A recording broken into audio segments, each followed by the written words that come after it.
Welcome to the newest episode of Beyond the Fame with Jason Fraley. I'm your host, Jason Fraley, picking the brains of the top filmmakers, musicians, and artists of our time. Pixar's new animated flick Elemental opens in movie theaters nationwide this weekend. I spoke to voice actress Sheila Omi about the social commentary of Element City, where fire, water, land, and air coexist. Hey, Sheila Omi. Hey, thank you so much for joining us on WTOP in Washington, D.C. Thank you so much, Jason. It's great to be here, and hello to your listeners. Yes, we are here talking Pixar, Disney Pixar's new animated movie, Elemental, which opens in movie theaters this weekend. I mean, Disney and Pixar have such a great track record for just amazing movies over and over again. When I first saw the trailer for this, it reminded me of almost like a like Inside Out, in that we're dealing with different feelings, and here we're dealing with different natural elements. What's the basic premise of in Element City? What's going on? So it's set in Element City, as you said. This is where water, fire, land, and air residents all live together. And the story introduces Ember. She's a tough, beautiful, sexy, fiery, quick-witted young woman. She's in her 20s, and she finds a very unlikely friendship with a fun, sappy, go-with-the-flow guy named Wade. And this friendship challenges her beliefs about not just the world that she lives in, but also about herself and her deepest desires. So it's a film in which opposites react. Right. And so I'm assuming that Wade, his last name is Ripple. I assume he's one of the water people, right? He is. Okay, yes, so we have is. fire and water trying to get along here and fall in love. Or who knows what happens? We'll have to watch and see. And really quick, so how does it actually? I want to do a follow-up question about how Element City works in general. Like, fire, water, land, and air are living together. Are they living amongst each other, or are they segregated to different neighborhoods, or what sort of commentary are we doing with that? So basically, water moved into this city first. So the city is conducive to water elements. And it was inspired by all kinds of cities all over the world, but especially cities like Venice and Amsterdam that have the water canals. And so, as you can imagine, fire elements living in a water town are feeling very marginalized, and it's not very comfortable for them. And so they feel very much like immigrants, whereas it seems like the other elements are getting along just great, earth and wind and water, but fire elements are having a bit of a challenge, which is kind of what causes Ember. Ember has a little bit of a chip on her shoulder at the beginning, and she's got anger issues. And part of it is, living in a town that doesn't, that's not easy for her and her family to live in, that they have to protect themselves constantly from getting snuffed out by water. Gotcha. All right. So that makes sense then. So all these, it's sort of like analogous commentary to, different populations and ethnicities. So water is sort of what, like the early colonizers, if you will, and not for the lack of a better term. Right. And then the fire people, which is, your character and your family in the movie. Yeah. They sort of feel like the immigrants trying to work hard and make it in this world. All right, cool. So you play the main character that you mentioned, Ember. You play Ember's loving mother, Cinder. Nice title. And your husband is Bernie, Ronnie Del Carmen. Talk about sort of the convenience store you run, and what your dreams for your daughter Ember. Like, do you want her to take over the store? You're trying to play matchmaker for it? What talk about like your dreams for the daughter and the whole family dynamic.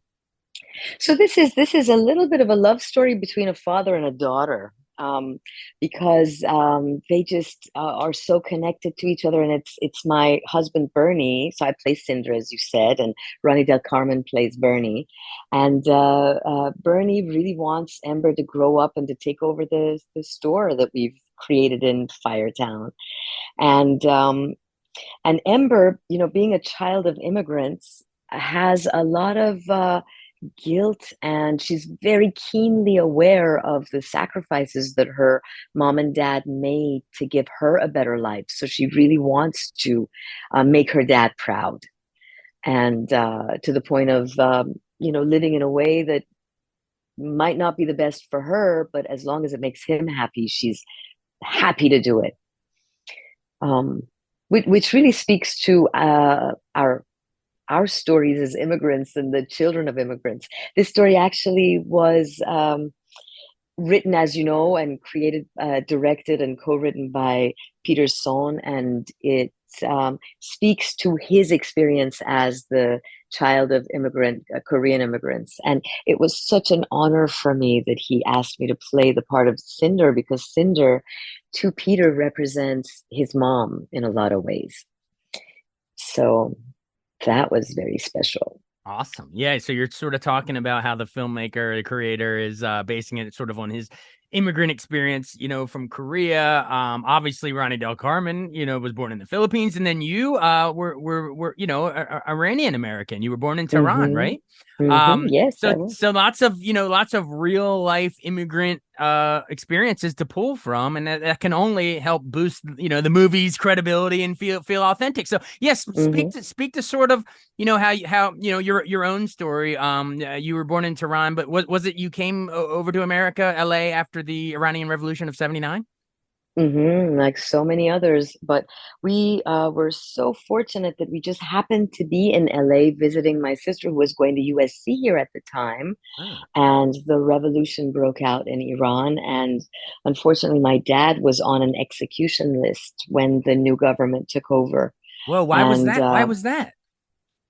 I think because my dad, many, many years before, was a colonel of the Shah's army, and he was Hmm. a huge philanthropist, and he'd become worked very hard to become a very successful businessman. And so I think for that reason that they felt like, they connected him to the other, to the monarchy.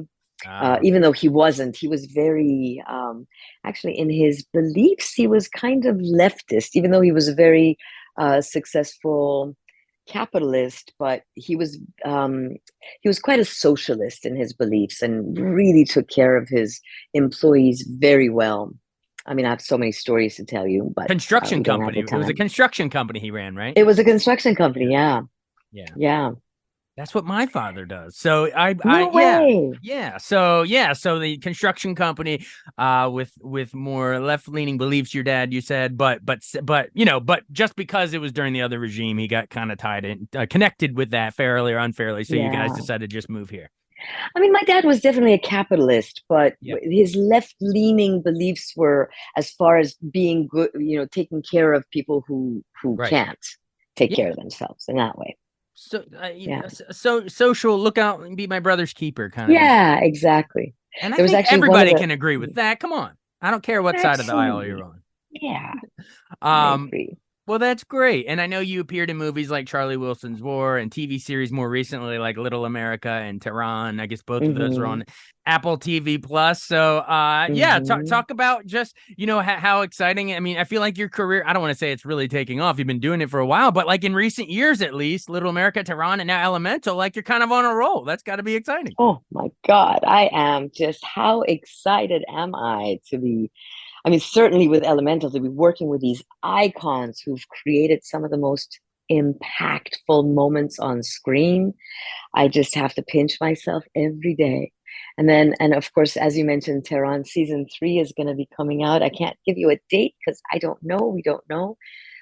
We finished filming and it's so good. So I don't know for people who have been watching it, they're really going to enjoy season 3.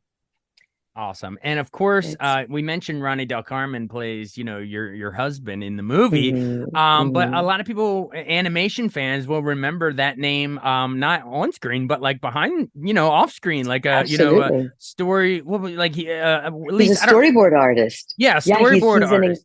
incredible storyboard artist, and what Right. I've that all of just his storyboards are brimming with emotion and empathy. So you can just imagine when he does a voiceover. I just melt when he speaks. I love his, the way that he voices for Bernie. And he was also co-director and co-writer of um, Pixar's uh, oh God, I'm blanking. I'm Oh, well, sorry. I'm there's so it's all right. I have the whole list for you. I'm jumping in here. All right. So he was a I guess like a story supervisor on Finding Nemo and a story artist on Ratatouille and Wally, and did some story like for Up, was amazing.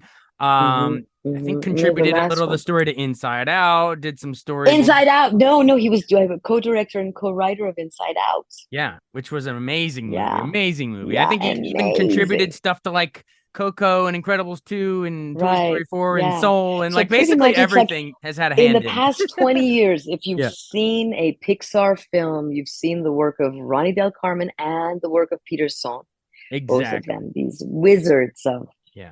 Well, of storytelling. we gave Ronnie his flowers for all of the great Pixar movies in the past. But how about this one? They speak to the animation in this one. Like, what do we? I mean, obviously with the elements, Right. there's so much like great potential. So yeah, like what? Oh How do my God. visually? What do we see? Like, tell us about the colors. It is visually stunning. This is the most stunning animation that I've ever laid eyes on, and it's made for the big screen.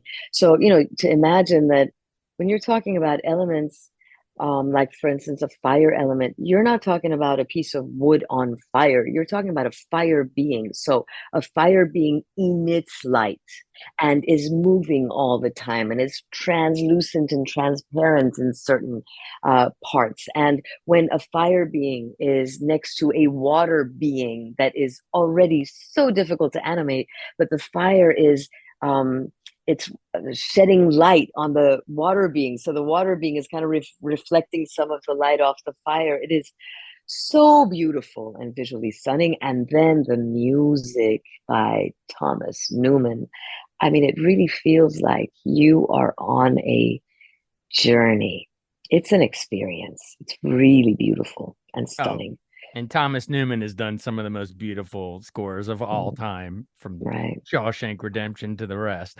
Mm. But yeah, it's I can't wait to see. It's going to be a visual feast by directed by Peter Sohn, who I think did The Good Dinosaur. Actually, fun fact, I think he He got did. started as like a summer intern or something on The Iron Giant way back in the day, and then went on to do Really. The Good Dinosaur and voice. I think he did voices in like Monsters University and Ratatouille and Lightyear and a bunch of stuff. Right, right. Yeah, and Peter Sohn did one of the voices on Ratatouille, the brother Emile.